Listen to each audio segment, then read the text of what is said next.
أشهد أن لا إله إلا الله وحده لا شريك له وأشهد أن محمدا عبده ورسوله أما بعد فأعوذ بالله من الشيطان الرجيم بسم الله الرحمن الرحيم الحمد لله رب العالمين الرحمن الرحيم مالك يوم الدين إياك نعبد وإياك نستعين اهدنا الصراط المستقيم صراط الذين أنعمت عليهم غير المغضوب عليهم ولا الضالين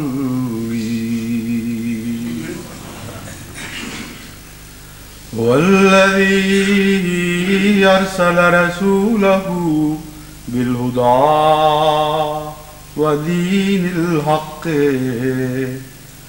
ليظهره على الدين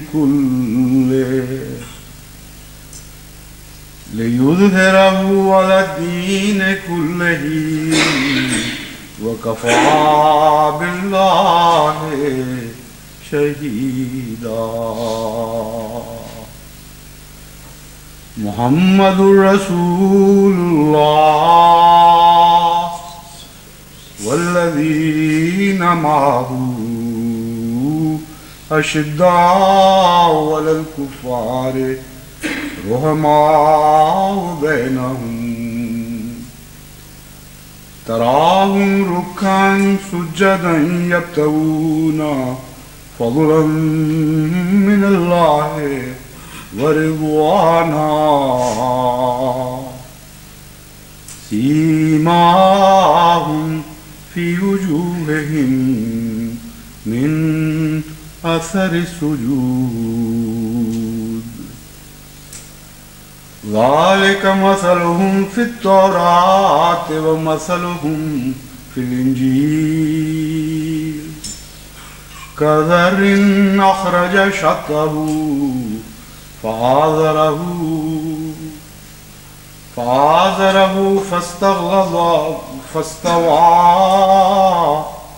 فاستغلظ واستوى على سوقه يوجب الضراع ليغيظ بهم الكفار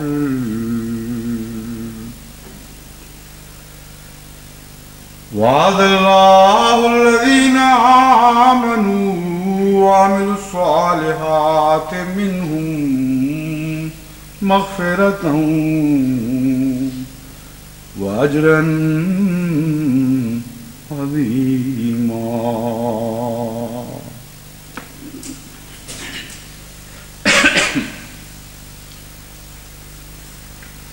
دنیا بھر سے جو خطوط موصول ہو رہے ہیں ان سے معلوم ہوتا ہے کہ آج کل جماعت کے دل اس نہایت ہی غلیظ اور ظالمانہ فیصلے سے بہت ہی دکھی ہیں جسے پاکستان میں شرعی عدالت کے فیصلے کا نام دے کر بہت اچھالا گیا. اخبارات میں بھی اور ٹیلی ویژن پہ بھی اور ریڈیو پر بھی اور بڑے فخر کے ساتھ بعض علماء کو پروگراموں میں پیش کیا گیا اور بار بار حضرت اقدس مسیح موعود علیہ الصلوۃ والسلام کی شان میں انتہائی غلیظ زبان استعمال کر کے اپنی دانست میں انہوں نے اپنی فتح کے شادیانے بجائے۔ پاکستان سے جو خطوط آ رہے ہیں ان میں تو شاید ہی کوئی ایسا ہو جس میں انتہائی درد اور کرب کا اظہار نہ کیا گیا ہو، بچوں کی طرف سے بھی اور بڑوں کی طرف سے بھی، مردوں کی طرف سے بھی اور عورتوں کی طرف سے بھی۔ ایک انتہائی دردناک کیفیت کا منظر سامنے آتا ہے ان خطوط کو پڑھ کر۔ یوں معلوم ہوتا ہے جیسے مچھلی پانی کے بغیر تڑپتی ہو، اس طرح نہایت ہی تکلیف سے احمدی احباب اور احمدی خواتین، مردوں اور بچوں نے، بڑوں اور بچوں نے تڑپ تڑپ کر کچھ راتیں اور کچھ دن گزارے ہیں۔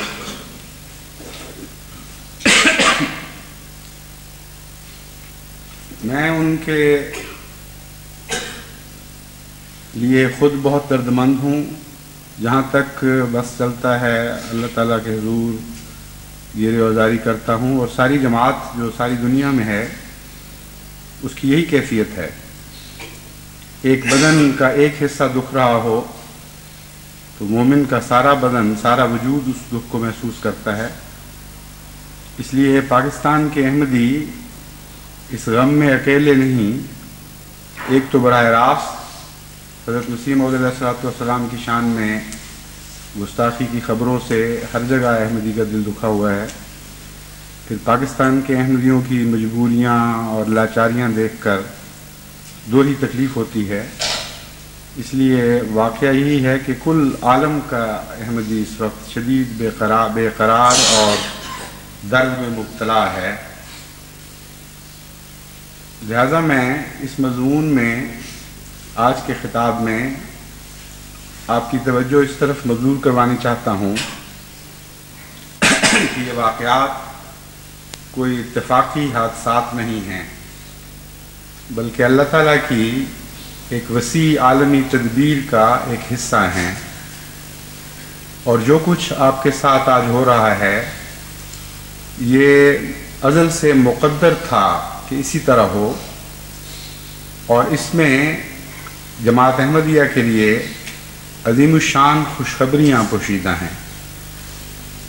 امر واقعہ یہ ہے کہ یہ انتہائی غضبناک کیفیت جو احمدیت کی دشمنی کی آج ہمیں نظر آ رہی ہے، اس کی طرف بھی دھیان کریں کہ یہ کس چیز کا نتیجہ ہے۔ قرآن کریم پر غور کرنے سے پتہ چلتا ہے کہ اسلام کی نشأت ثانیہ میں یہ مقدر تھا کہ خوبصورت نرم و نازک کونپلوں کی طرح اسلام کا پیغام از سر نو پھوٹے اور پھر دیکھتے دیکھتے بڑھتا چلا جائے، اور جتنا وہ بڑھے اور نشو و نما پائے اسی قدر دیکھنے والے دشمن اس پر غیظ و غضب میں مبتلا ہو جائیں۔ جن آیات کی میں نے تلاوت آپ کے سامنے کی ہے، اس میں اسی مضمون کو دو حصوں میں بیان فرمایا گیا ہے۔ آغاز میں اللہ تعالیٰ فرماتا ہے هو الذی ارسل رسولہ بالہدی ودین الحق لیظہرہ علی الدین کلہ۔ وہی خدا ہے جس نے محمد مصطفیٰ صلی اللہ علیہ وآلہ وسلم کو رسول بنا کے بھیجا ہدایت اور دین حق کے ساتھ، لیظہرہ علی الدین کلہ، تاکہ اس دین کو بھی ساری دنیا پر غالب کر دے، اور محمد مصطفیٰ صلی اللہ علیہ وآلہ وسلم کو بھی ساری دنیا پر غالب کر دے۔ یہ کیسے ہوگا؟ اس کی آگے دو تصویریں کھینچی گئی ہیں۔ ایک پہلا جلوہ اسلام کا، جس میں حضرت اقدس محمد مصطفیٰ صلی اللہ علیہ وآلہ وسلم اپنے ابتدائی ساتھیوں کے ساتھ موجود تھے۔ یہ وہ جلالی شان تھی جس میں بڑی تیزی کے ساتھ اسلام میں پھیلنا تھا۔ اور ایک دوسرا جلوہ بھی یہاں بیان ہے، اور پہلا جلوہ تو تورات کے حوالے سے ہے اور دوسرا جلوہ انجیل کے حوالے سے بیان کیا گیا ہے۔ یعنی محمدی شان کو تو تورات کے حوالے سے بیان کیا گیا، اور حضرت اقدس محمد مصطفیٰ صلی اللہ علیہ وآلہ وسلم ہی کی احمدی شان کو مسیح کی زبان سے بیان کیا گیا. گویا مسیح کے زمانے میں اس شان میں ظاہر ہونا تھا. چنانچہ گزشتہ علماء اور مفسرین بھی اس آیت کی تفسیر میں یہی لکھتے چلے آئے کہ یہ اظہار حق جس کا وعدہ کیا گیا ہے یہ حضرت مسیح کے نزول کے وقت پوری شان سے دنیا کے سامنے ظہور پذیر ہوگا. چنانچہ یہ جماعت احمدیہ یہی ہے جس کا یہاں ذکر ہے. اور ان آیات میں جو نقشہ ہے وہ یہ ہے کہ دیکھو ان کی مثال جو اسلام کے لیے دوبارہ اسلام کی نشأت ثانیہ کے لیے دوبارہ اللہ تعالیٰ کی دین کی خدمت پر معمور ہوں گے، یعنی محمد مصطفیٰ صلی اللہ علیہ وآلہ وسلم کے وہ غلام جو آخرین کے دور میں ظاہر ہونے والے ہیں، ان کی کیفیت ایسی ہوگی کہ جیسے رویدگی زمین سے پھوٹے اور پھر وہ رویدگی اپنی کونپلوں کو طاقت دے اور وہ کونپلیں پھر مضبوط ہو جائیں. وَاسْتَوَىٰ عَلَىٰ سُوقِهِ اور پھر اپنے تنے پر مضبوطی اور شان کے ساتھ قائم ہو جائیں. لِيَغِيظَ بِهِمْ يُعْجِبُ الزُّرَّاعَ لِيَغِيظَ بِهِمُ الْكُفَّارِ. جو بونے والے ہیں بیج وہ تو اس کو دیکھ کر بہت ہی خوشی کا اظہار کریں، ان کے دل خوش ہو جائیں. لِيَغِيظَ بِهِمُ الْكُفَّارِ لیکن منکرین اور کفار کے دل غیظ و غضب سے بھر جائیں. اتنا واضح نقشہ ہے. غیظ و غضب کی وجہ بیان فرما دی گئی اور رویدگی کی مثال ایسی پیار اور ایسی عمدگی کے ساتھ بیان کی گئی ہے کہ آپ اگر اس پر غور کریں تو حیرت ہوتی ہے کہ کس شان کے ساتھ یہ جماعت احمدیہ کے اوپر پوری اترتی ہے. پہلی بات جو قابل غور ہے وہ یہ ہے کہ یہ نہیں فرمایا کہ رویدگی پھوٹتی ہے اور پھر وہ مضبوط ہو جاتا ہے، تنا مضبوط ہو جاتا ہے یا رویدگی مضبوط ہو جاتی ہے. فرمایا رویدگی پھوٹتی ہے اور اپنی کونپلوں کو پہلے طاقت دیتی ہے.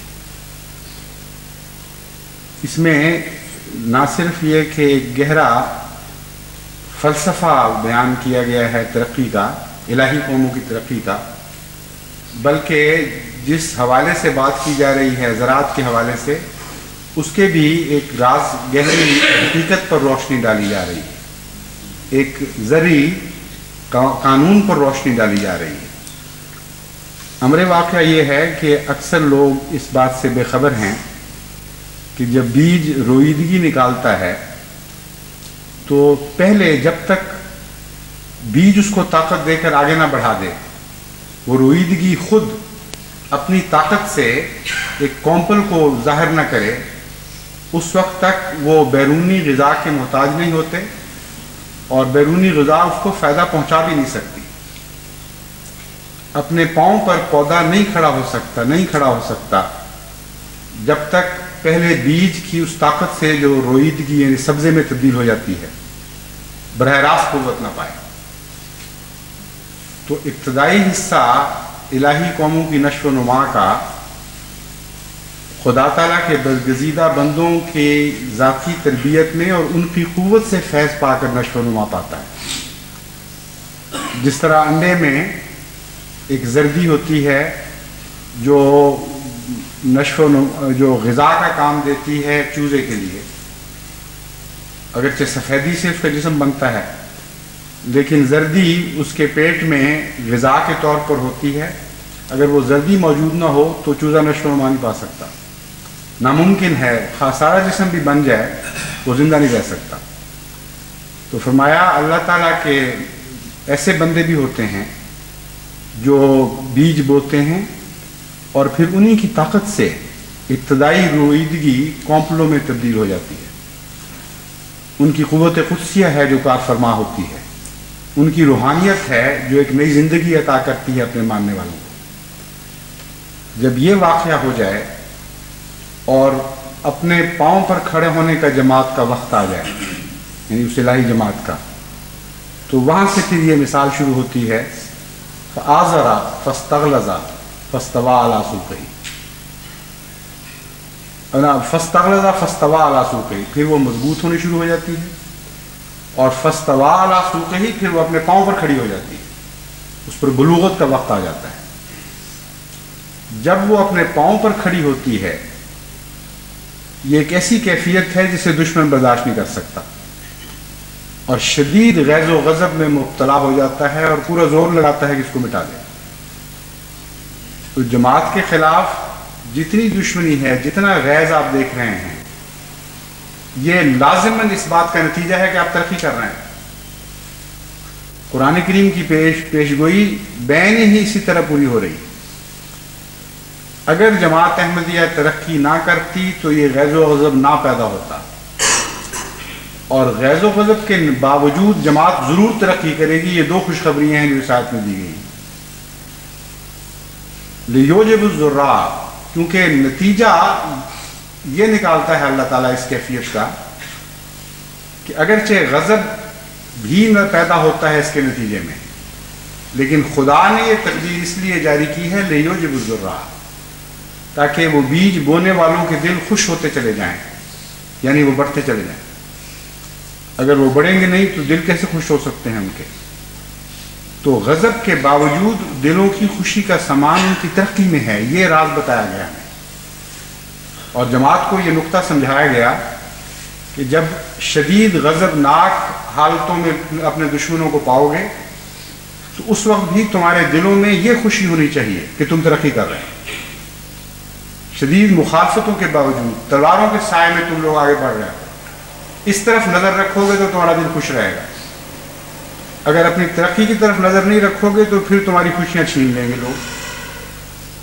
اس لیے خدا کی رحمتوں، خدا تعالیٰ کے افضال پر نظر کر کے وہ فرحت حاصل کریں جس کے لیے قرآن کریم کی پیشگوئی کے مطابق آپ پیدا کیے گئے ہیں۔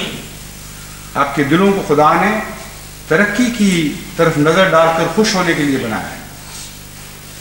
اس لیے ان کے غضب سے آپ کی وہ مسرتیں جو اسلام کی ترقی کی آپ دیکھ رہے ہیں، آپ کے ترقی کے نتیجے میں آپ کے دل میں پیدا ہونی چاہیے، وہ تو نہیں چھینی جا سکتی۔ اس طرف نظر ڈالیں اور اس سے طاقت حاصل کریں۔ امر واقعہ یہ ہے کہ جماعت احمدیہ ہر غیظ اور غضب کی حالت میں نہ صرف یہ کہ ترقی کرتی ہے بلکہ پہلے سے بڑھ کر ترقی کرتی ہے، اور اس وقت یہی نظارہ ہم سب دنیا میں دیکھ رہے ہیں۔ ایک بھی استثناء نظر نہیں آتا ساری جماعت کی تاریخ میں کہ کبھی دشمن نے اناد کی آگ لگائی ہو اور جماعت کا کوئی حصہ جل کے بھسم ہو گیا ہو۔ ہر بار بلا استثناء جب دشمن نے آگ بھڑکائی ہے، جماعت کندن بن کے نکلی ہے، پہلے سے زیادہ قوت سے ظاہر ہوئی ہے، پہلے سے زیادہ شان اور شوکت کے ساتھ ابھری ہے، اس میں نئی نئی شاخیں پھوٹی ہیں، نیا وجود اس کو زندگی کے اعتبار سے ملا ہے، نئے نئے وجود ملے ہیں، نئی ملکوں میں پھر وہ قائم ہوئی ہے، نئی حدوں کو پار کر کے وہ آگے بڑھ گئی ہے۔ کوئی ایک سمت بھی ایسی نہیں آپ بتا سکتے جس میں جماعت دشمنی کے نتیجے میں سکڑ گئی ہو، جہاں سے پیچھے ہٹ گئی ہو۔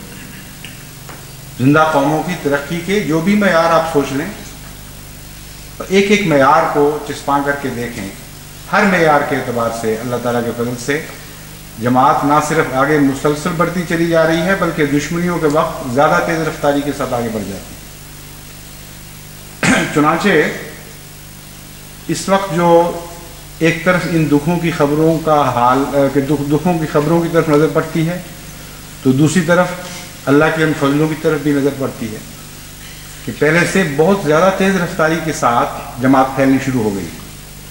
اب بعض دفعہ تو مجھے 150-200 بیعت فارموں کے جواب دینے کے لیے دستخط کرنے پڑتے ہیں، اور ساری دنیا سے اللہ تعالیٰ کی فضل سے نئی نشو و نما کی خبریں آ رہی ہیں، لیکن یہ کیفیت ابھی اور بہت زیادہ شان کے ساتھ آپ کے سامنے ابھرنے والی ہے۔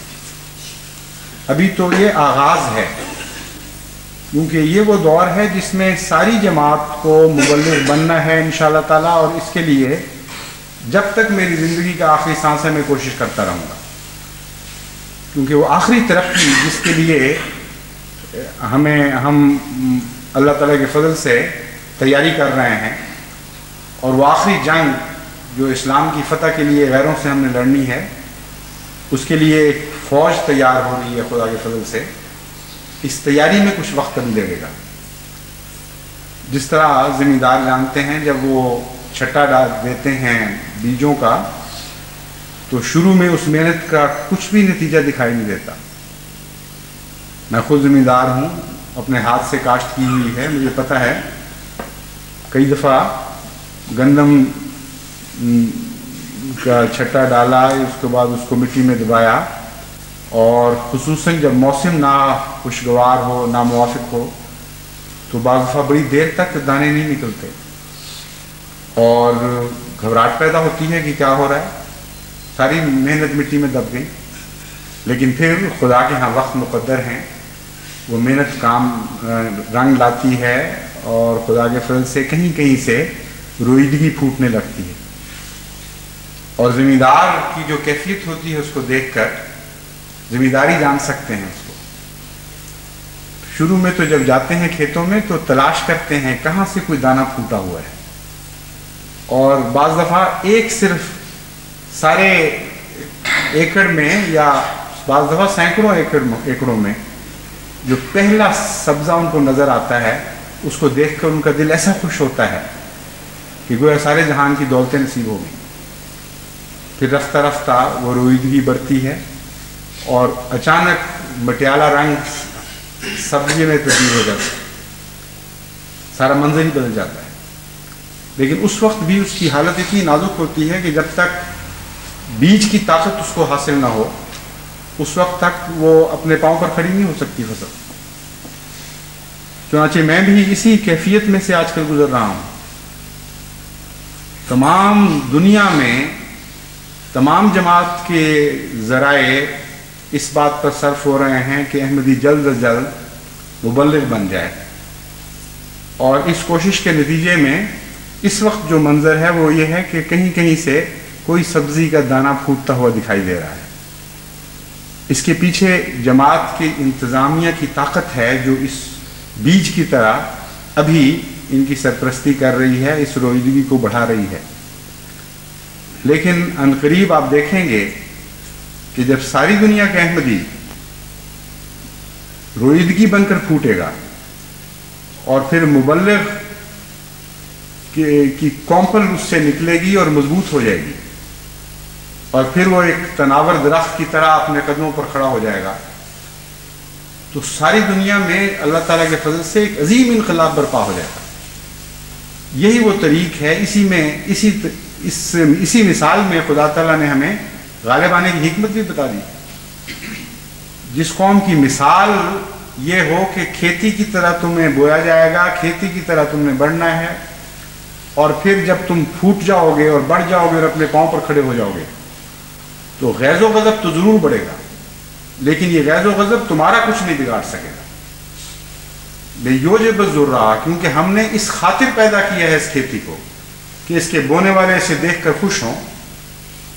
اگرچہ غضب بھی پیدا ہو رہا ہے لیکن غضب ہونا مقصد نہیں ہے. مقصد اس کھیتی کا یہ ہے کہ اس سے بونے والوں کو خوشی نصیب ہو.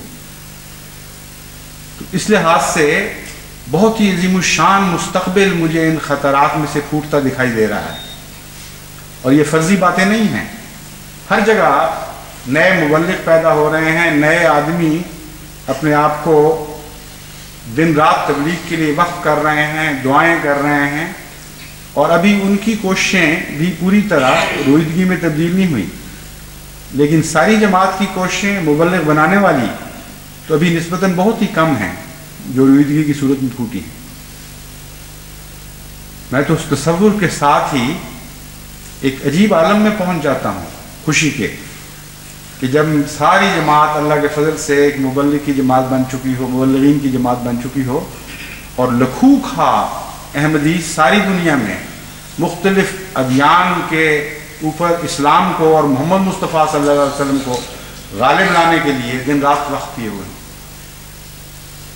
اور یہ تصور اتنا پیارا ہے، اتنا حسین ہے کہ اس میں کھو کر انسان جنت میں پہنچ جاتا ہے، جب یہ ہوتا دیکھیں گے ہم تو کیا عالم ہوگا ہمارے دل کا.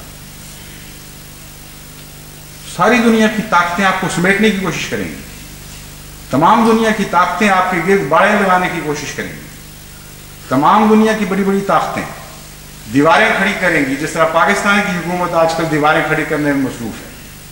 لیکن خدا کی قسم آپ کے اندر ایسی قوتیں پیدا ہو جائیں گی خدا کی طرف سے کہ آپ چھلانگیں لگاتے ہوئے ہر اونچی دیوار کو پھلانگ کر آگے نکل جائیں گے، ہر حد کو توڑ دیں گے، اور لازماً اسلام کی یہ لہر ساری دنیا پر غالب آتی چلی جائے گی. یہ مقدر ہے احمدیت کا جو مجھے اس دشمنی کے پار اس کے دوسری طرف نظر آ رہا ہے.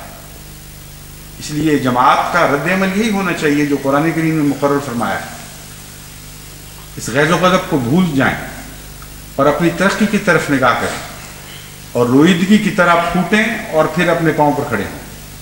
پھر اس کے بعد جو مبلغ بن جائے گا پھر اس کو جماعت کو کہنے کی ضرورت نہیں پڑے گی. یہ نقشہ بھی قرآن کریم نے کھینچا ہوا ہے اور بالکل فطرت کے مطابق. ابتدا میں مبلغ کو بنانے کے لیے محنت کرنی پڑتی ہے، وہ بیج سے طاقت لے کر مبلغ بنتا ہے، مگر ایک دفعہ بن جائے تو پھر سوال ہی پیدا ہوتا، بیج اس کے ساتھ وابستہ بھی نہیں رہا کرتا، وہ تعلق بھی بعض دفعہ ٹوٹ جاتا ہے، پھر بھی وہ بڑھتا ہے اور پھولتا ہے اور پھلتا ہے اور نشو و نما پاتا ہے. یہ ایک ایسا چسکا ہے کہ جیسا کہ میں نے پہلے بھی ذکر کیا تھا، جس کو تبلیغ کا چسکا ایک دفعہ لگ جائے پھر اس کو کہنے کی ضرورت نہیں ہوا کرتی کہ تم تبلیغ کرو.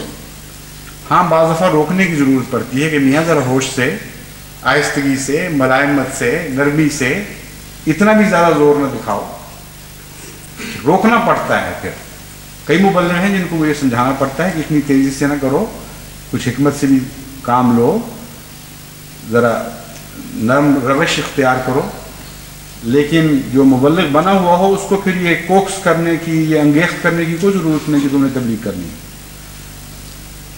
بعض گھرانے جو مبلغ بن چکے ہیں وہ رفتہ رفتہ اتنا بڑھ گئے ہیں کہ نہ ان کے اپنے آرام ان کے پیش نظر ہیں، نہ بچوں کے آرام پیش نظر ہیں.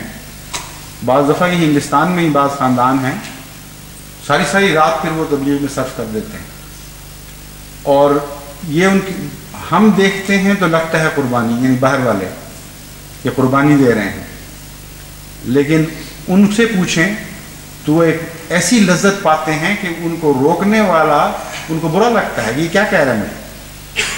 بس وہ کیفیت ہے جماعت کی جس کا ذکر قرآن کریم نے کھینچا ہوا ہے، اور انشاءاللہ تعالی ہم اس کی طرف بڑھ رہے ہیں اور بھی زیادہ تیزی کے ساتھ قدم بڑھائیں گے. ابھی تک افریقن ممالک اور انڈونیشیا کے بعد جرمنی اپنی بیداری کے لحاظ سے آگے آگے بڑھ رہا ہے، اور انگلستان ابھی بہت پیچھے ہے. 14 صرف بیعتیں ہوئی ہیں ان کی جب سے میں آیا ہوں، اور جرمنی کی 70 سے اوپر ہو چکی ہیں اللہ کے فضل سے. اور جو تیاری کی خبریں آ رہی ہیں اس سے لگتا ہے کہ بہت سے بیج اب بس پھوٹنے کو لیے تیار بیٹھے ہوئے ہیں. اسی طرح ہالینڈ خدا کے فضل سے بہت اچھا کام کر رہا ہے. بہت چھوٹی سی جماعت ہے لیکن گزشتہ چند مہینوں میں 7 بہت اچھے قابل تعلیم یافتہ احمدی ہوئے ہیں جن کے ساتھ انشاءاللہ ان کا خاندان بھی آئے گا. اور پھر جو احمدی ہوتے ہیں ان کے ساتھ خدا تعالیٰ اپنے فضل کے بھی عجیب عجیب کھیل کھیلتا ہے. ایسی معجزانہ شان سے ان پر ظاہر ہوتا ہے کہ وہ واقعات بھی عجیب روح پرور واقعات ہیں. کثرت سے مختلف لوگ وہ واقعات لکھتے ہیں. بعض نو احمدی خود اپنے واقعات لکھتے ہیں کہ کس طرح خدا نے ان سے پیار کا سلوک کیا، خوابوں کے ذریعے ان پر ظاہر ہوا، ان کو تقویت دی، اور پھر موجزانہ طور پر اپنے قرب کا اور اپنے پیار کا جلوہ دکھا کر ان کے دلوں کو زیادہ مطمئن کیا اپنی ذات پر، زیادہ گہرا ایمان ان کے اندر پیدا کر دیا. ان واقعات میں سے ایک ہالینڈ کا واقعہ میں آپ کو بتاتا ہوں. ایک تعلیم یافتہ دوست تھے عیسائی، ان کو اسلام میں دلچسپی پیدا ہوئی، انہوں نے مسجد سے رابطہ کیا، اور یہ دلچسپی دراصل پیدا اس لیے ہوئی تھی کہ وہ کینسر کے مریض تھے اور ڈاکٹروں نے یہ اعلان کر دیا تھا ان کے متعلق، یعنی ظاہر کر دیا تھا کہ ہماری سائنس کے مطابق 15 دن سے زیادہ یہ زندہ نہیں رہ سکتا۔ تو ان کو شدید گھبراہٹ پیدا ہوئی کہ میں مرنے سے پہلے سچا راستہ تو پالوں، اپنے رب کے حضور جاؤں گا تو اس سوال کا کیا جواب دوں گا کہ تم نے تلاش بھی کیا تھا کہ نہیں مجھے۔ اس جذبے سے، اس فکر سے کے نتیجے میں انہوں نے جستجو شروع کی، اور جب وہ ہالینڈ مسجد پہنچے تو 1-2 دن کے اندر ہی ان کو اطمینان ہو گیا، اور انہوں نے کہا الحمدللہ میں نے فیصلہ کر لیا ہے، اور بیت فارم پر کر دیا، اور ساتھ ہی دعا کے لیے کہا کہ اب دعا کرو اللہ تعالیٰ مجھے کچھ زندگی اسلام میں دے تاکہ میں اسلام میں رہ کر کچھ خدمت کر سکوں۔ چنانچہ وہ 15 دن کی جو پیشگوئی تھی اس کو اب 7 مہینے گزر چکے ہیں، اور ان کی صحت بجائے گرنے کے اتنی بہتر ہو گئی کہ اب وہ سفر پہ آج کل امریکہ گئے ہوئے ہیں،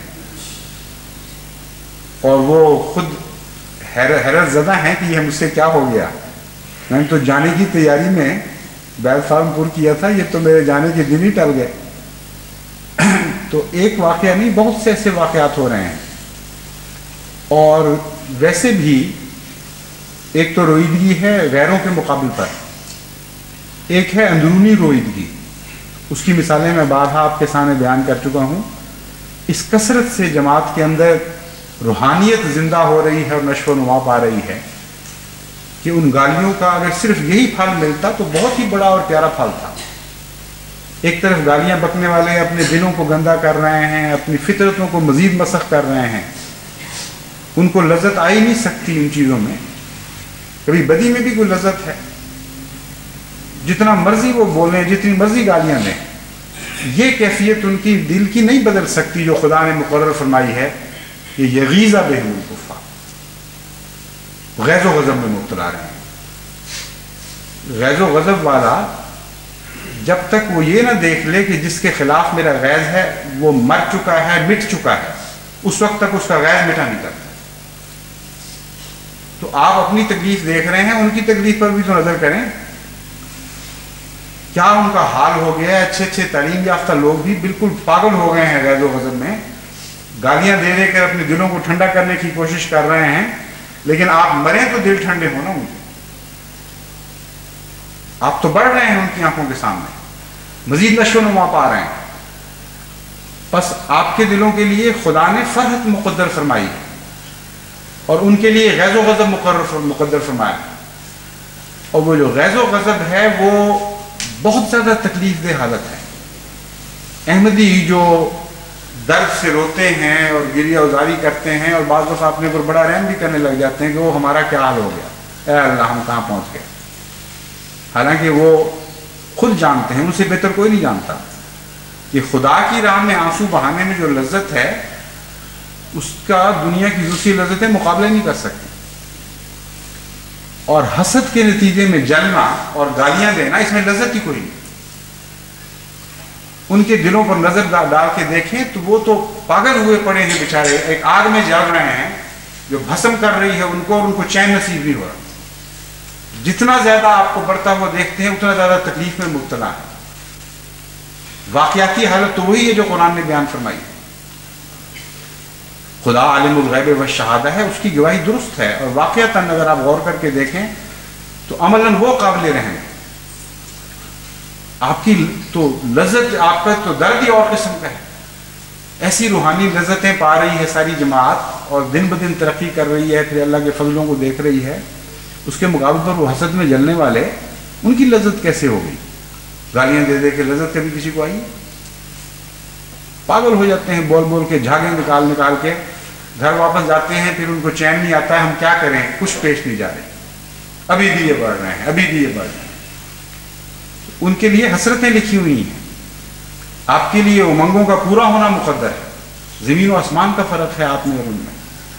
اس لیے بظاہر جو ان کے غلبے کی حالت ہے، بظاہر جو ان کی فتح کی حالت ہے، دراصل اس غلبے اور اس فتح میں ہی ان کی نکبت اور ذلت اور ادبار لکھے گئے ہیں، اور دیکھنے والی آنکھ دیکھ رہی ہے کہ ان کی حالت قابل رحم حالت ہے، وہ قابل فخر حالت نہیں۔ پھر خدا تعالیٰ ایسی عظمتیں عطا فرما رہا ہے جماعت کو کہ حیرت ہوتی ہے دیکھ کے. بعض ایسے اضلاع جہاں بعض گزشتہ ابتلاؤں میں نہایت ہی کمزوری دکھائی تھی جماعت نے، اور ان واقعات کو بعض ادوار میں ہم نے دیکھا ہے. جب ہم غور کرتے ہیں ان واقعات پر تو شرمندگی محسوس ہوتی ہے کہ بعض احمدی جماعتوں نے کمزوری دکھائی. انہی علاقوں میں اب خدا تعالیٰ کے فضل سے ایسی عظمت کردار پیدا ہو گئی ہے، ایسا اظہار کا جذبہ بیدار اور زندہ ہو گیا ہے کہ وہ تو آسمان کے ستاروں کی طرح روشن ہو دکھائی دے رہے ہیں. آج ایک ایک آدمی، ایک ایک عورت، ایک ایک بچہ شدید مخالفتوں کے مقابل پر یوں کھڑا ہے جیسے چٹان کھڑی ہو سیلاب کے سامنے. ایک ذرا بھی ان کو پرواہ نہیں، کوئی خوف ان کے اوپر نہیں. ان کے واقعات جب آتے ہیں نظر کے سامنے تو میرا دل تو سجدے کرتا ہے خدا کے حضور کہ عجیب شان ہے تیری. اتنے خطرناک حالات میں اتنی کمزور جماعتوں کو تو نے کیسی طاقت عطا فرما دی. تو جس جماعت کو خدا اس طرح حوصلے دے رہا ہو اس کا نقصان کا سودا کون سا ہے؟ اس جماعت کے واقعات میں آپ کو بتاتا ہوں. مثلا ایک دلچسپ واقعہ کہ ایک گاؤں ہے چھوٹا سا جس میں ایک بڑے گاؤں کے قریب نسبتاً، جہاں صرف ایک احمدی گھرانہ تھا. جب انہوں نے قصبوں میں زور لگایا، احمدیوں کو جیلوں میں پھینکا، سلام کرنے کی سزائیں دیں، ٹٹیوں میں بند کیا، تانے دیے، جلوس نے گالیاں دیں، ہر طرح کوشش کر کے دیکھ لی. اور جب دیکھا کہ ایک بچہ، ایک عورت، ایک مرد، کوئی ایک بھی اپنے دین سے نہیں پھرا اور بڑی شان کے ساتھ سر اٹھا کر پھرتا ہے اور ایک ذرہ بھی اس نے کمزوری نہیں دکھائی، تو انہوں نے پھر اعلان کرنا شروع کیا مساجد میں، یہ تقریریں شروع کر دی کہ اب ان کا ایک ہی علاج ہے کہ ان سب کو آگے لگا دو، مکانوں میں زندہ جلا دو. بڑی شدید اشتعال انگیز تقریریں شروع ہوئی.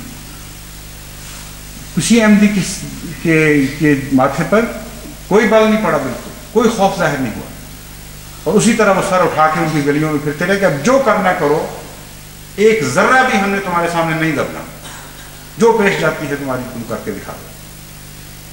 ان دنوں کی بات ہے، ابھی بھی ویسے ہی دن چل رہے ہیں کہ کراچی میں اس جس گاؤں کا میں نے ذکر کیا ہے وہاں کا ایک احمدی جو گھر کا سربراہ ہے وہ کراچی گیا ہوا تھا.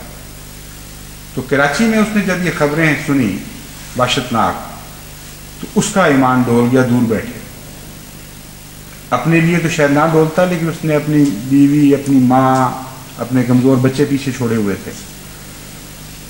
اس نے ایک گاؤں کے مولوی کو خط لکھا جو نسبتاً بڑا گاؤں پاس ہے، اس کے مولوی کو، اور خط میں اس نے لکھا کہ دیکھو مجھے یہ معلوم ہوا ہے کہ اس طرح تم لوگ ارادہ کر رہے ہو، تو میں مرزائیت سے توبہ کرتا ہوں. اس لیے بجائے اس کے کہ تم میرے گھر کو آگ لگاؤ اور جا کے تکلیف دو میرے معصوم بچوں کو، میں تمہارے سپرد کرتا ہوں اور میں تم سے وعدہ کرتا ہوں کہ آؤں گا تو تمہاری مسجد میں کھڑے ہو کر اعلان بھی کر دوں گا کہ میرا جماعت سے کوئی تعلق نہیں. اس لیے اب تم ان کو جا کر تسلی دو اور ان کی حفاظت کا انتظام کرو. مولوی صاحب تسلی دینے پہنچ گئے وہاں گھر. اس کی بوڑھی ماں اور بیوی گھر میں تھے. جب انہوں نے سنا تو ان کو تو آگ لگ گئی. انہوں نے کہا مولوی تم کس خیال میں آئے ہو؟ تم ہماری حفاظت کرو گے؟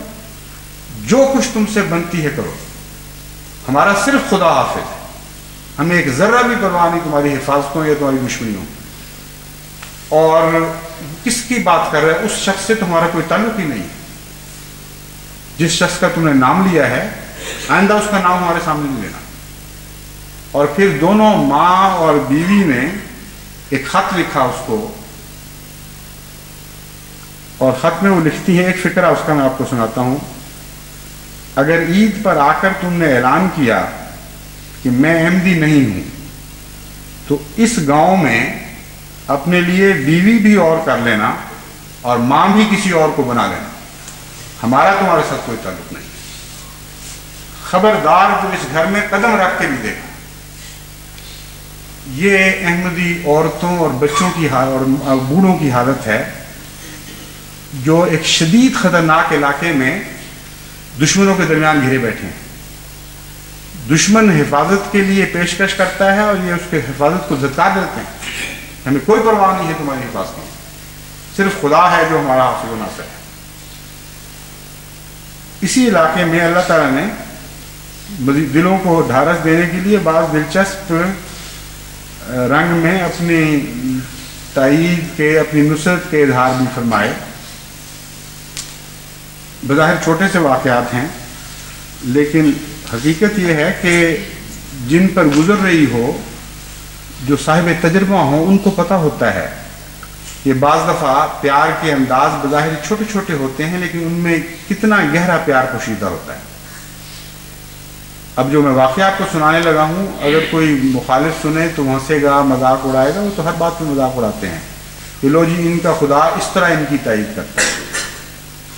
لیکن جن کا خدا جن کی تائید کرتا ہے، ان کو پتہ ہے کہ خدا کے ایک ہلکے سے اشارے میں، ایک غفلت کی نظر میں بھی کتنا پیار پوشیدہ ہوتا ہے اور کتنا لطف پوشیدہ ہوتا ہے. وہاں ایک احمدی دوست، جس علاقے کی میں بات کر رہا ہوں، وہیں اسی بڑے گاؤں کے ایک احمدی دوست ہمیشہ ایک بیل ذبح کیا کرتے تھے عید کے موقع پر، اور پرانا ان کا دستور تھا، اور بڑی محبت سے، بڑے شوق سے بیل پالتے تھے اور پھر اسے وہاں ذبح اپنے گھر کے سین میں ذبح کیا کرتے تھے. پچھلی جو عید آئی تو وہ قید کر لیے گئے. وہ سلام کے جرم میں جو لوگ پکڑے گئے ان میں سے ایک وہ صاحب بھی تھے. کئی لوگوں کے نام لکھائے گئے کہ انہوں نے ہمیں دھمکیاں دیں، ہمیں گالیاں دیں. بہرحال نہ یہ دوسرا سلام والے نہیں، یہ دوسرے لوگ ہیں جن کے متعلق فرضی قصہ مولویوں نے بنایا تھا کہ ہمیں قتل کی دھمکیاں دی ہیں، یہ ان میں سے تھے. عید کا دن آ گیا اور اس سین میں اس دن کوئی بیل ذبح نہیں ہو رہا تھا، اور گھر والے بڑی حسرت سے یاد کر رہے تھے کہ کبھی عید کے دن ہمارا باپ یا بھائی یا خامن جو بھی تھا وہ یہاں یہ کام کیا کرتا تھا، ذبح کرتا تھا خدا کے نام پر. تو ایک عجیب نظارہ انہوں نے دیکھا کہ اچانک دروازہ کھلا ہے اور ایک بیل دوڑتا ہوا اس گھر میں داخل ہوا ہے، اور اس کی گردن آدھی کٹی ہوئی ہے، اور پیچھے پیچھے کچھ لوگ بڑی وحشت میں اس کے دوڑتے ہوئے داخل ہوئے سین میں، اور انہوں نے بیل کو پورے زور سے اس گھر سے باہر نکالنے کی کوشش کی، لیکن بیل نے انکار کر دیا. کسی قیمت پر وہ وہاں سے نہیں نکلتا تھا. واقعہ یہ ہوا کہ اس گھر کے قریب ایک اور جگہ کچھ لوگ ایک بیل کو ذبح کر رہے تھے. ابھی آدھی گردن اس کی کٹی تھی کہ وہ اٹھ کے دوڑا اور دوڑ کے اس شخص کے سین میں داخل ہوا، وہ احمدی جو قید تھا خدا کے نام پر اور جو اپنے گھر میں بیل ذبح کیا کرتا تھا. اور پھر وہ نہیں نکلا یہاں تک کہ جس جگہ وہ بیل ذبح کیا کرتا تھا وہاں اس کو اس نے لٹایا، انہوں نے لٹایا تو پھر وہاں وہ لیٹا ہے اور وہیں اس کو ذبح کیا. اب وہ بیچارے تو شاید سمجھتے رہے ہوں کہ یہ وہ قربانی دے رہے ہیں، یہ اللہ جانتا ہے کہ وہ قبول کس کی طرف سے ہوئی ہوگی. اب یہ چھوٹا سا واقعہ ہے، لیکن اس سے خدا تعالیٰ کے پیار کا کیسا اظہار ہوتا ہے، کس طرح وہ باریک نظر سے اپنے بندوں کو دیکھتا ہے اور اپنے پیار کی چھینٹیں دے کر انہیں زندہ رکھتا ہے.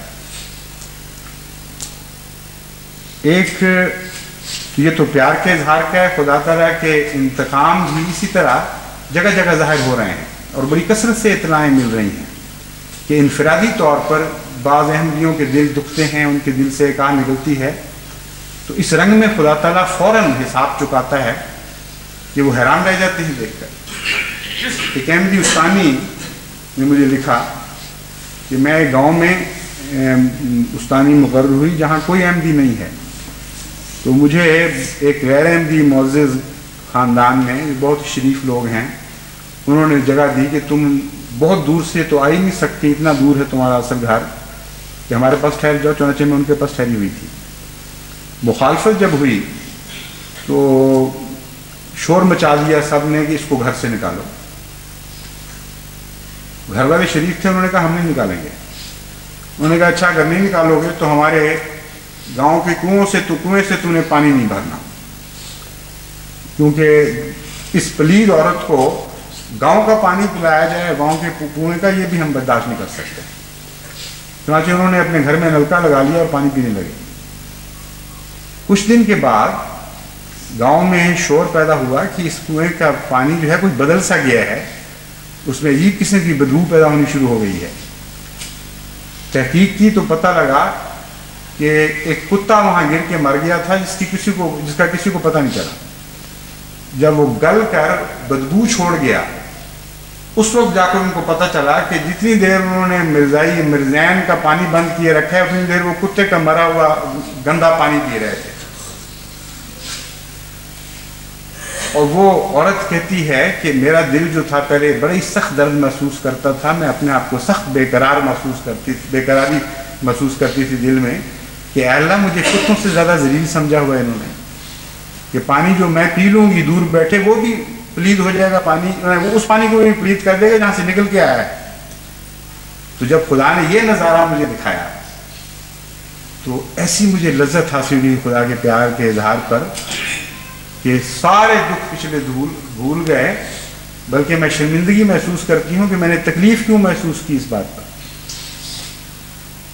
یہ جو ایک دو واقعات میں بیان کر رہا ہوں، وقت کی مناسبت سے مجبوراً تھوڑے واقعات بیان کرنے پڑتے ہیں۔ ایک دفعہ 2-3 پچھلے خطبے لمبے ہو گئے تھے، تو ہمارے ایک نوجوان ہیں، نوجوان تو نہیں مگر بہرحال بوڑھے بھی نہیں ہوئے ابھی، مخلص ہیں بیچارے، یہاں تشریف لائے ہوئے تھے جمعے پر، اور ذیابیطس کے مریض ہیں۔ تو انہوں نے مجھ سے شکوہ کیا کہ آپ نے اتنا خطبہ لمبا دیا کہ میرا تو بھوک کے مارے برا حال تھا، میں ذیابیطس کا مریض ہوں، مجھے لگتا تھا میں بے ہوش ہو کے جا پڑوں گا۔ تو واقعہ یہ ہے کہ مجھے علم ہے بعض دفعہ خطبے لمبے ہو جاتے ہیں، لیکن اصل میں صرف آپ نہیں ہیں جو میری آنکھوں کے سامنے بیٹھے ہیں۔ پاکستان کے لوگ بیچارے اتنا ترسے ہوئے ہیں کہ ان کو لمبے خطبے بھی چھوٹے لگتے ہیں، اور اکثر مجھے یہ شکوہ آتا ہے ہر خط میں کہ ابھی ہم نے شروع ہی کی تھی، ٹیپ تو ختم ہو گئی، ہم تو انتظار کر رہے تھے کہ ابھی اور مزہ آئے گا، تو اچانک ٹیپ ختم ہو گئی۔ اس لیے بعض دفعہ آپ کو اگر صبر کا مظاہرہ کرنا پڑے، کوفت بھی اٹھانی پڑے، تو اگر ان بھائیوں کا خیال کریں گے تو آپ کو اللہ تعالیٰ اس کی جزا عطا فرمائے۔ غالب کہتا ہے کیوں نہ چیخوں کہ یاد کرتے ہیں، میری آواز گر نہیں آتی۔ میرا بھی یہی حال ہے، میں تو اپنے لیے نہیں بولتا، مجھے تو ان پیاروں کی یاد آتی ہے۔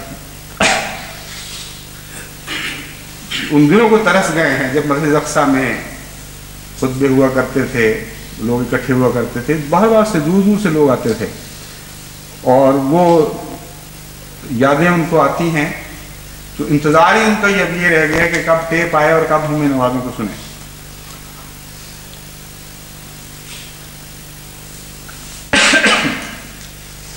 جہاں تک اہل ربہ کا تعلق ہے، میں نے پہلے بھی ذکر کیا تھا کہ خدا کے فضل سے ان کو غیر معمولی قربانی کی توفیق مل رہی ہے، اور نشو و نما ان کے ہاں بھی بڑی حیرت انگیز ہو رہی ہے۔ سارے پاکستان میں ایمان کی عجیب کیفیت ہے کہ یوں لگتا ہے کہ انقلاب برپا ہو گیا ہے روحوں کا۔ جن لذتوں سے بالکل ناآشنا نابلد تھے لوگ، ان روحانی لذتوں کو پا گئے ہیں اور ان لذتوں سے دل لگا بیٹھے ہیں۔ عبادتوں کے رنگ بدل گئے، گفتگو کے رنگ بدل گئے، باہمی تعلقات کے رنگ بدل گئے۔ اس کثرت سے اطلاعیں آ رہی ہیں ایک دوسرے کو معاف کرنے کی۔ میں نے پہلے بھی واقعات بتائے تھے کہ حیرت ہوتی ہے دیکھ کر۔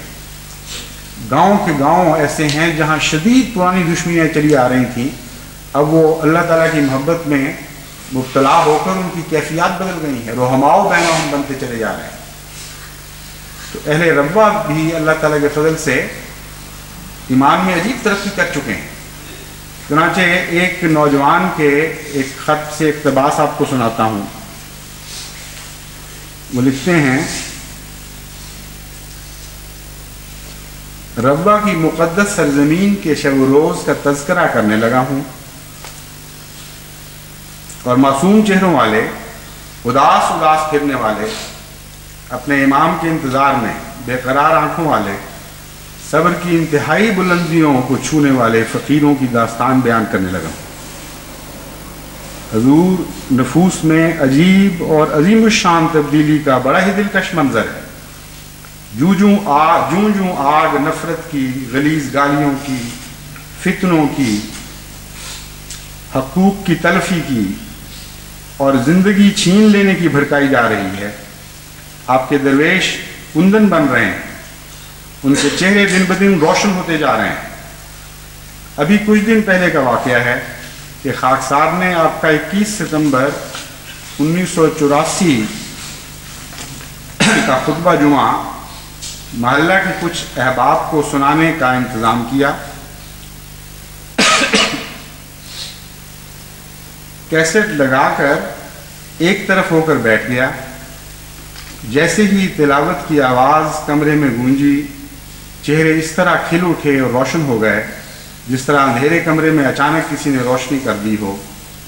وہ چہرے جو کچھ دیر پہلے تھکے تھکے، مرجھائے اور اداس تھے، کچھ دنیاوی کاموں کی وجہ سے، کچھ مسجد اسٹیشن کے لاؤڈ سپیکروں سے آنے والی مولانا کی گندی گالیوں کی وجہ سے، یہ سب مزدور پیشہ لوگ تھے۔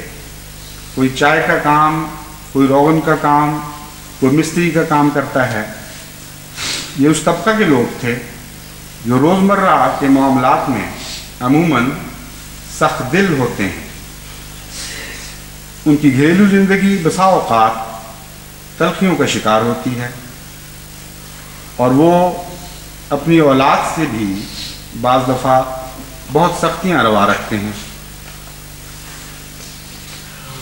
اس عمومی مشاہدہ کے نتیجہ میں بھی انہیں سخت دل ہی سمجھا کرتا تھا، مگر جیسے جیسے باتیں آگے بڑھتی گئیں، ان کی آنکھوں سے عقیدت اور پیار کے انمول موتی موسلا دھار بارش کی طرح برسنے لگے اور برستے چلے گئے۔ آج مجھے یہ سب بہت معصوم اور پیارے لگ رہے تھے، اور ان نرم خو بچوں سے بھی زیادہ نرم دکھائی دے رہے تھے، نرم دکھائی دے رہے تھے۔ جیسے ہی احمدیت کے ان دیوانوں نے یہ الفاظ سنے، اے ربا کے مقدس درویشو اور اے خدا کے در کے فقیرو، میں تو ملا جا چکا ہوں، تو خدا کی قسم دھاڑے مار مار کر رونے لگے، جیسے دریا کا بند اچانک ٹوٹ جائے۔ میں حیران و پریشان یہ منظر دیکھتا رہا۔ اس وقت ہوش آیا جب آنکھوں سے گرم گرم قطرے ٹپک ٹپک کر مجھے تر کرنے لگے۔ جانے کب سے یہ سلسلہ عشق جاری تھا۔ میں نے سوچا، ہاں یہی لوگ خلیفہ وقت کے اصل درویش ہیں، ہاں یہی اللہ کے در کے فقیر ہیں۔ ربا کے ان باسیوں کو آپ کس نام سے پکاریں گے؟ دلوں کو چیر کر کون سے پیمانے سے اس پیار و محبت اور عقیدت کو ماپا جائے گا؟ ان کا بس چلے، مگر افسوس ان کا بس نہیں چلتا۔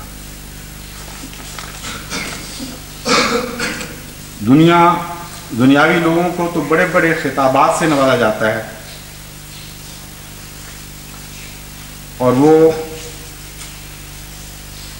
ان خطابات کے نتیجے میں اپنی بڑائی اور تکبر میں اور بھی زیادہ آگے نکل جاتے ہیں۔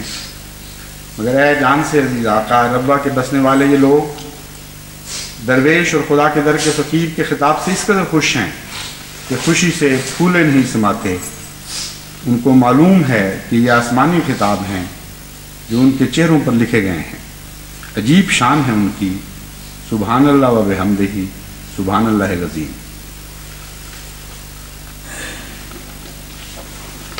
تو ایک طرف دشمن گندگی میں، غیظ و غضب میں، اپنے نفس کو جلانے میں بہت تیزی کے ساتھ آگے بڑھ رہا ہے، اور دوسری طرف اللہ تعالیٰ احمدیوں کو خدا کے فضل سے روحانیت کے بلند سے بلند تر آسمانوں کی طرف اڑائے لیے چلا جا رہا ہے۔ وہ منزلیں خواب و خیال میں بھی نہیں آ سکتی تھیں کسی ریڑھی لگانے والے کی، کسی موچی کے، کسی دن بھر مزدوری میں اپنی جان گلانے والے کے تصور میں بھی نہیں آ سکتی کہ یہ روحانیت کی کیفیات ہیں جو اللہ کے پیار کے نتیجے میں نصیب ہوتی ہیں. تو وہ نشو و نما جس کا ان آیات میں ذکر ہے جو میں نے آپ کے سامنے تلاوت کی تھی، وہ زندگی کے ہر میدان میں دکھائی دے رہی. اور جب یہ دکھائی دے رہی ہے تو کیسے ممکن ہے کہ غضب پیدا نہ ہو؟ اب ہم بڑھنا تو نہیں روک سکتے، روک دیں گے اپنا کہ غیر کو تکلیف ہوتی ہے، اور غیر کی تکلیف آپ کا بڑھنا نہیں روک سکتی کیونکہ مقدر نہیں ہے ان کے لیے. اس لیے بے فکر ہو کر آگے بڑھتے چلے جائیں. اللہ تعالیٰ نے پہلے مجھے رویا کے ذریعے بعض خوشخبریاں عطا فرمائیں، اور پھر ایک بہت ہی پیارا کشفی نظارہ دکھایا جو میں آپ کے سامنے بیان کرنا چاہتا ہوں. چند روز پہلے، یا تقریباً 2 ہفتے پہلے شاید، اچانک میں نے یہ نظارہ دیکھا کہ اسلام آباد جو انگلستان میں ہے اس وقت، ہمارا یورپین مرکز انگلستان کے لیے، وہاں میں داخل ہو رہا ہوں اس کمرے میں جہاں ہم نے نماز پڑھی تھی، اور سب دوست صفیں بنا کر بیٹھے ہوئے ہیں اسی طرح انتظار میں. تو عین مصلی کے پیچھے چودھری محمد ظفر اللہ خان صاحب اپنے اس عمر کے ہیں نظر آ رہے ہیں جو 15-20 سال پہلے کی تھی، اور رومی ٹوپی پہنی ہوئی ہے وہ جو پرانے زمانے میں پہنا کرتے تھے، اور نہایت حشاش بشاش عین امام کے پیچھے بیٹھے ہوئے ہیں. مجھے دیکھتے ہی وہ نواز کی خاطر اٹھ کر کھڑے ہوئے، اور میں ان کی طرف بڑھنے لگا کہ پوچھوں چوہدری صاحب آپ کب آ گئے؟ آپ تو بیمار تھے، اچانک کیسے آنا ہوا؟ تو وہ نظارہ جاتا رہا، آنکھیں کھلی تھی، وہ جو منظر سامنے ویسے تھا وہ سامنے آ گیا. تو اللہ تعالیٰ ایسی خوشخبریاں بھی عطا فرما رہا ہے جس سے معلوم ہوتا ہے کہ اللہ کی نصرت اور اس کے ظفر کے وعدے انشاءاللہ جلد پورے ہوں گے. یہ باتیں ان کے علاوہ ہیں. جماعت تو ہر حال میں ترقی کر ہی رہی ہے، جتنا خدا نے انتظار کروائے ہم کریں گے انشاءاللہ، کیونکہ ہم کھو کچھ نہیں رہے، ہمارے ہاتھ سے جا کچھ نہیں رہا. ایک دکھ ہے اللہ کے لیے جو ہمیں پہلے سے زیادہ اور آگے بڑھاتا چلا جا رہا ہے. تو اس لیے نقصان کا سودا تو ہے ہی نہیں، میں اس لیے تسلی نہیں دے رہا، مگر میں یہ بتا رہا ہوں کہ اللہ کے رنگ عجیب ہیں. وہ بظاہر قربانی لیتا ہے اور حقیقت میں وہ ترقی ہو رہی ہوتی ہے، اور پھر اس مزے، اس روحانی لذت کے بھی بدلے عطا فرماتا ہے. یہ وعدے ہیں خدا کے جن کی طرف میں آپ کو توجہ دلا رہا ہوں. چنانچہ اس کشفی نظارے کے بعد پھر اللہ تعالیٰ نے ایک اور کرم یہ فرمایا. جن دنوں پاکستان کے حالات کی وجہ سے بعض شدید کرب میں راتیں گزری، تو صبح کے وقت الہاماً بڑی شوقت کے ساتھ اللہ تعالیٰ نے فرمایا السلام علیکم، اور ایسی پیاری، ایسی روشن کھلی آواز تھی، اور آواز مرزا مظفر احمد سے کی معلوم ہو رہی تھی. یعنی نظارے جو میں نے سنی آواز، اور یوں لگ رہا تھا جیسے وہ میرے کمرے کی طرف آتے ہوئے السلام علیکم کہتے ہوئے باہر سے شروع کر دیا السلام علیکم کہنا، اور اندر داخل ہونے سے پہلے السلام علیکم کہتے ہوئے آنے والے ہیں. تو اس وقت تو خیال ہی نہیں تھا کہ یہ الہامی کیفیت ہے، کیونکہ میں جاگا ہوا تھا پوری طرح، لیکن جو ماحول تھا اس سے تعلق کٹ گیا تھا اس وقت. چنانچہ فوراً میرا رد عمل ہوا کہ میں اٹھ کر باہر جا کے ملوں ان کو، اور اسی وقت وہ کیفیت جو تھی وہ ختم ہوئی، اور مجھے پتہ چلا کہ یہ تو خدا تعالیٰ نے نہ صرف یہ کہ السلام علیکم کا وعدہ دیا ہے بلکہ ظفر کا وعدہ بھی ساتھ عطا فرما دیا ہے. کیونکہ مظفر کی آواز میں السلام علیکم پہنچانا یہ ایک بہت بڑی اور دوہری خوشخبری ہے، اور پہلے بھی ظفر اللہ خان کی خدا تعالیٰ نے دکھایا، اور دونوں میں ظفر ایک قدر مشترک ہے. تو اس لیے میں آپ کو اطمینان دلاتا ہوں، یہ مطلب نہیں ہے کہ یہ ظلم کی آگ بھڑکانا بند کر دیں. ابراہیم کے مخالفین نے ظلم کی آگ بھڑکانی بند تو نہیں کی تھی، بھڑکانے کے نتیجے میں خدا نے فرمایا تھا یا نار کونی بردم و سلاما علی ابراہیم. چنانچہ آگ شاید اور بھی بھڑکائیں، لیکن یہ میں آپ کو یقین دلاتا ہوں کہ وہ آگ اسی طرح آپ کی بھی غلام ہوگی جیسے مسیح موعود علیہ السلام کی غلام بنائے گی، اور خدا تعالیٰ کی سلامتی کا وعدہ آپ کی حفاظت فرمائے گا، بالکل بے خوف ہو اور شیروں کی طرح درراتے ہوئے اس میدان میں آگے بڑھتے چلے جائیں۔ امر واقعہ یہ ہے کہ اس الہام کے بعد مجھے کامل یقین ہے، ایک ذرہ بھی اس میں ایک شک نہیں، سارے میرے خوف خدا نے دور فرما دیے، اور میں کامل یقین رکھتا ہوں کہ یہ چند مولویوں کی لانتیں کیا چیز ہیں، ساری دنیا کی زمینی اگر لانتیں ڈالیں گے، کروڑوں اربوں لانتیں بھی اگر زمین سے اٹھیں گی، تو خدا کی قسم زمین کی لانتیں آپ کا کچھ بھی بگاڑ نہیں سکیں گی۔ میرے خدا کا ایک سلام ایسی قوت رکھتا ہے، یہ ساری لانتیں اس سے ٹکرا کر پارا پارا ہو جائیں گے اور ناکام ہوں اور نامراد ہوں۔ خدا کی آواز میں السلام علیکم جماعت کو میں پہنچاتا ہوں اور یقین دلاتا ہوں یہ سلامتی آپ کے مقدر میں لکھی جا چکی ہے، کوئی نہیں جو اس سلامتی کو مٹا سکے۔ یہ کیا چیز ہیں، ان کی گالیاں کیا چیز ہیں؟ ان کا ایک ہی جواب ہے، پہلے سے زیادہ تیز رفتاری کے ساتھ آپ آگے بڑھیں، زیادہ شان کے ساتھ اسلام کا قافلہ شاہراہ غلبہ اسلام پر آگے سے آگے بڑھتا چلا۔ یہ شور و غوغا یہ تو قافلوں کے مقدر میں لکھا ہوا ہے، ان کی آوازیں بے معنی اور حقیق ہے، اور یہ پیچھے رہ جانے والی آوازیں۔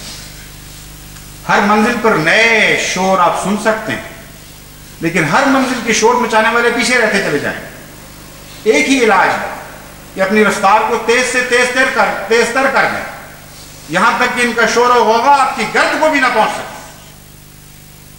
اس تیزی کے ساتھ، اس شان کے ساتھ غلبہ اسلام کی شاہراہ پر آگے بڑھتے چلے جائیں کہ دیکھتے دیکھتے وہ وعدہ جو اس آیت میں کیا گیا ہے لِيُظْهِرَهُ عَلَى الدِّينِ كُلِّهِ، آپ کے ذریعے، ہاں آپ کے ذریعے وہ دن ہم اپنی آنکھوں کے ساتھ ابھرتا ہوا دیکھیں، وہ سورج اپنی آنکھوں کے سامنے ابھرتا ہوا دیکھیں کہ اسلام سارے ادیان پر غالب آ چکا ہو، اور میرے آقا و مولا، آپ کے آقا و مولا، ہمارے آقا و مولا حضرت محمد مصطفیٰ صلی اللہ علیہ وسلم تمام دنیا پر غالب آ چکے ہیں۔ ایک ہی خدا ہو اور ایک ہی رسول ہو اور ایک ہی راجدھانی ہو، اور وہ اسلام کی راجدھانی ہو۔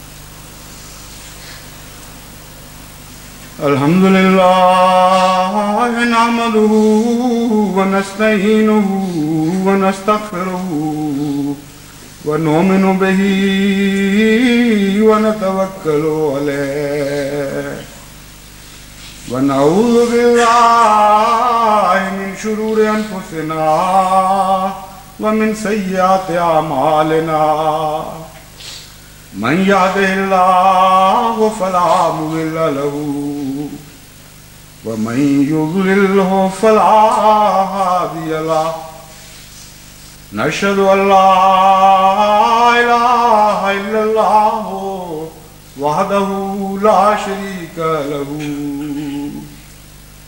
ونشهد أن محمدا عبده ورسوله۔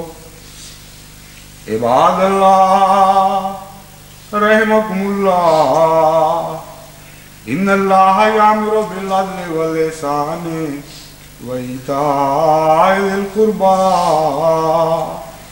وینہی عن الفحشاء والمنکر والبغی یعظکم لعلکم تذکرون۔ اذکروا اللہ یذکرکم وادعوہ یستجب لکم ولذکر اللہ اکبر۔